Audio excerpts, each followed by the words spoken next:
I thought we would do a session today talking about what we do in the winter, which is teaching. So I'll start out by asking you a question.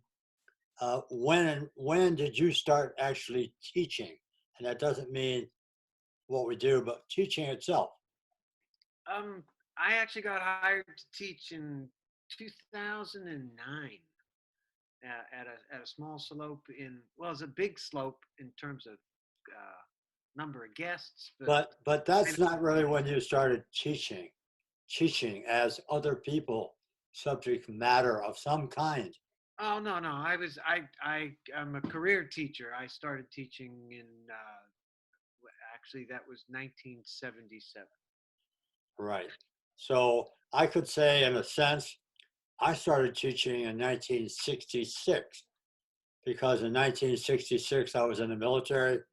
And at that time, one of the teaching jobs that I had was training other people how to put the rescue tube around the space capsule returning from the unmanned space launches. So I started teaching in 66 through the military. Right. Okay. That's kind of where I'm going on that. Um, you got any questions you could ask me or Uh, no. Well, when I okay, I'm going to ask you a question. When did you? Although I've heard parts of this, when did you actually stand on a snowboard? when did I stand on a snowboard? The first time I stood on a snowboard was 1994. It was the most humiliating, embarrassing, god awful experiences of my life. That sounds familiar. Yeah, I mean, let's be truthful. Yeah. Yeah. Okay. That was mine. So let's go back on the teaching thing. When did you actually start to teach snow sports, which you kind of jumped into already? Well, I got offered a job because I was on a lift in midweek, and a guy looked up and he said, "You're an adult. You want a job?" Which is the strangest offer I've ever had. And the guy told me, I told him I didn't know how to teach snowboarding. Right. And the guy said, "Well, come to the school. We'll teach you how to teach, and we'll help you with your own ride and all these other things." And okay, sounds good. Cool. And that's when I took it up. I'll relate back to that in another way. Um, Not me, when did I start teaching? Because I started teaching in 78. But what happened in my teaching career was I had a lot of students that I saw people potential in. In other words, they were learning to snowboard. And what I saw in them was the people potential, not the snowboarding potential because they were struggling, but I saw the people aspects of their personality. At that point in time, I said to a lot of my students over the years, you ever thought about being an instructor? Their next question to me was, am I good enough? And my Mm-hmm. answer to them was, absolutely. You have the people skills, which are pretty important for this job, and the boarding we can work with you on. And a lot of them came forward. Probably a third of my staff over a 20-year period were all previous students, similar to your thing. Right. Well, yeah. That gets you meet people and you do things and you see how they work, and then it's like, Right. okay, this is what I want on my team. Yeah. So in the snowboard world, what was one? What is the best part of teaching for you? You know, short and quick. The best. Well, the most. I think the most fun is, especially having been a teacher all those years, was to get as incredibly rare to get a student or somebody who want to come and learn a lesson that wasn't totally motivated into doing it. They might have been frustrated or they might have been having their hard times and all that other stuff, but they were all motivated. And there's just nothing better than a motivated student. That just makes everything fun. Even if because you can make progress on the most minute things. You can be doing a touchdown dance just because you made it 15 feet and you're still standing. So that was a very cool thing. So the best part of teaching for me is the end results of the lesson period and being able to see the people feel their own self improvement, self esteem, see their smile come up, see their fear reduce in size, and all of that through the proper management of class handling, terrain choices, and keeping the exercises simple. So that works for me. What's the worst part of teaching snowboarding for you? Well, it's the flip side of those students. You get somebody who's like a whiner, or is just they're they're not there because they don't want to be there. They're there because somebody else wants them to be there. They're just not having any fun, and they're not motivated to do it, and that's kind of difficult. And those are and the other worst days are personal. It's like there's a great powder day, and you're going to be on the bunny hill from 9 to 3. That's that. And then there are the other days when it's raining out, and who knows why people are showing up at the mountain. And it's like they come in for a lesson, and you're going to go out there in the downpour. That and my last number one complaint: cold wind.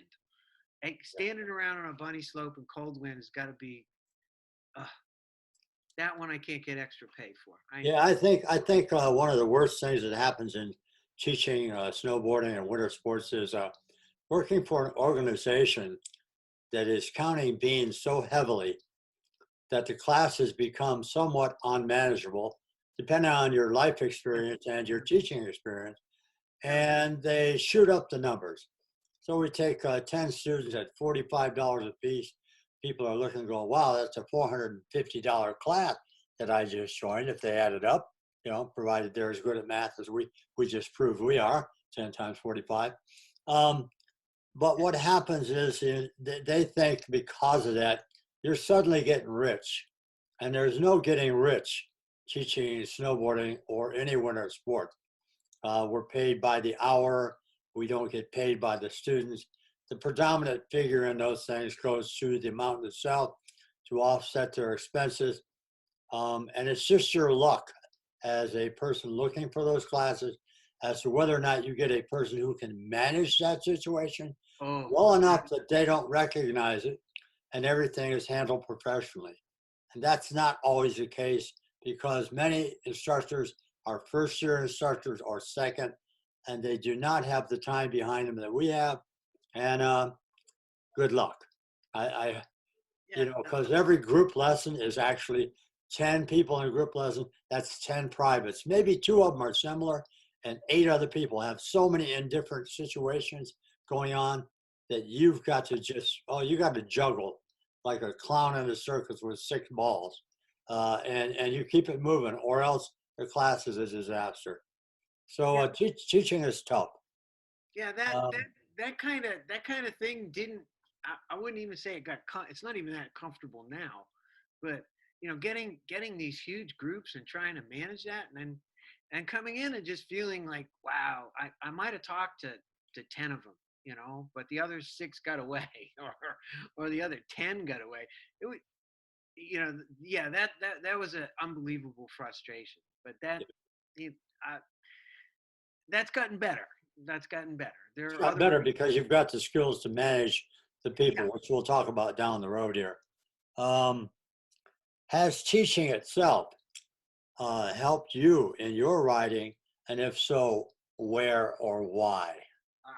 Absolutely. First of all, when first got hired, and I told the guy I didn't really know how to teach, I didn't know how to ride either. So, That's what so they told me.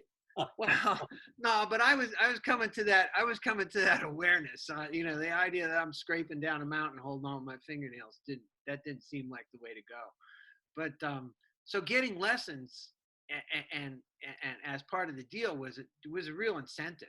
And then in learning how that format to teach, how that was structured, that taught me how I should have learned, or would have been a hell of a lot better way of learning than the one that I had taken. And it just, you know, doing it every day with students and practicing myself, it just made me that much more comfortable on the board. Yeah, Yeah. it made a whole, and it opened up a whole nother world to learn stuff. So yeah.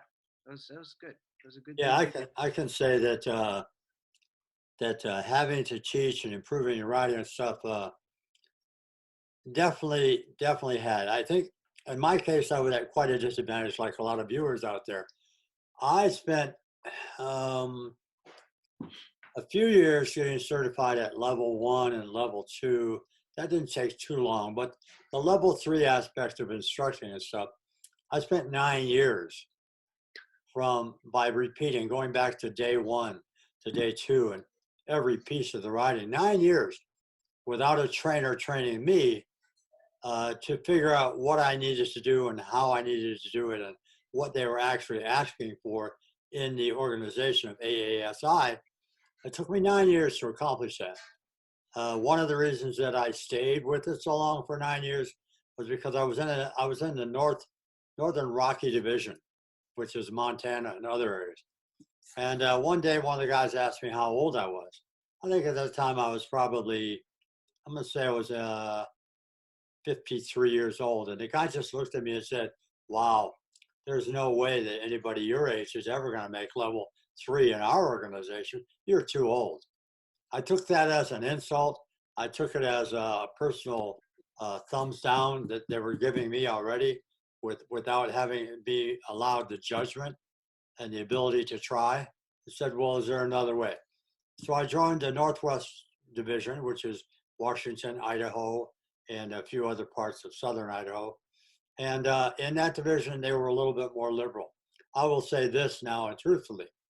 If I was to take a level 3 today or right now and there was not snow, I probably wouldn't pass it. Because at 76, I have the mental and capacity to understand all the mechanics, but my body is not youthful enough to pass the skill levels that they're looking for today. So therefore, somebody in this business being young may have the skillful body moves to do it, but probably is missing the education and the knowledge to be an overall unbelievable teacher. And if we look at any coach for the Olympics and a lot of these things in the old world, there were a lot of old coaches out there coaching some very young athletes. The coach couldn't do the flip, the vault, or any of the stuff that you're teaching the student, but ask the coach how to get it done, and they'll have an answer.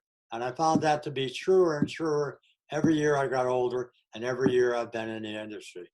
And so for me, yeah, it's always improving my writing because I got to start over all the time to reevaluate what I'm doing. You got anything you want to ask for anything? Because No, if not, I have one more. no, go ahead. Ask All right. one more. I guess the last question to ask so viewers understand who we are, and you could answer this question. My answer would be the same, so I won't even go into it. As an instructor, are you a mentor? Are you a coach? Or are you basically just an instructor? What are you?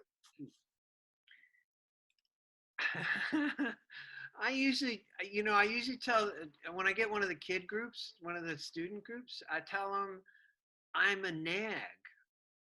I'm a nag. First, I'm going to coach you. I'm going to explain how this works, and then I'm going to go and nag you because you're not doing it.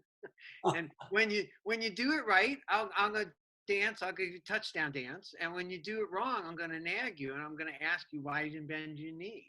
I'm going to ask you those questions all the time. So I'm going to nag you all day. And that's a funny way of looking at a coach. But I think I'm a coach. Yeah. I've sort of given up mentoring people probably because led them down the wrong paths. But Right. coach. You get out there and you try to pick out the thing that's not making it not work for that person, and then you see if you can fix that, and they get a little bit further towards making it work where they get into happy land.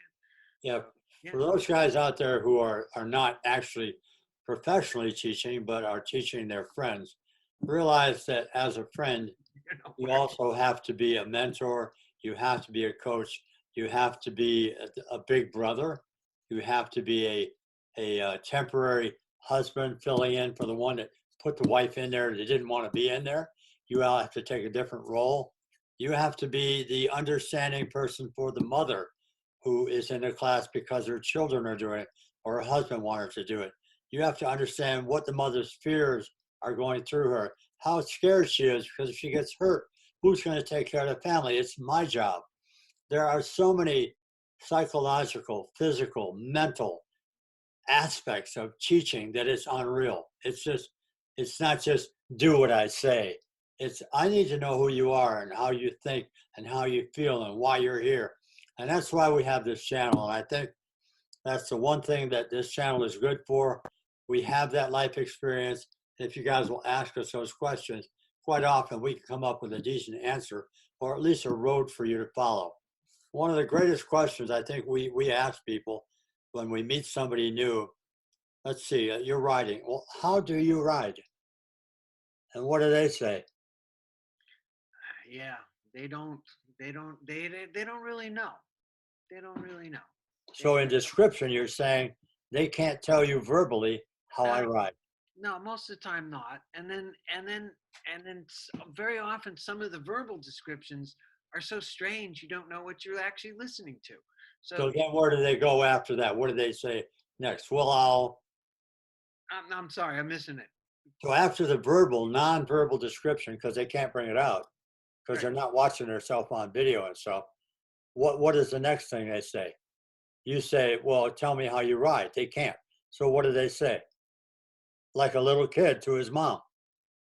Yeah. Watch me, mom. Watch me. Yeah, Watch watch me or I'll go straight or I make it from here to there. I'll Yeah, show that kind you. of thing. Watch me. I'll show you. Watch me. I'll show you. Like any kid does.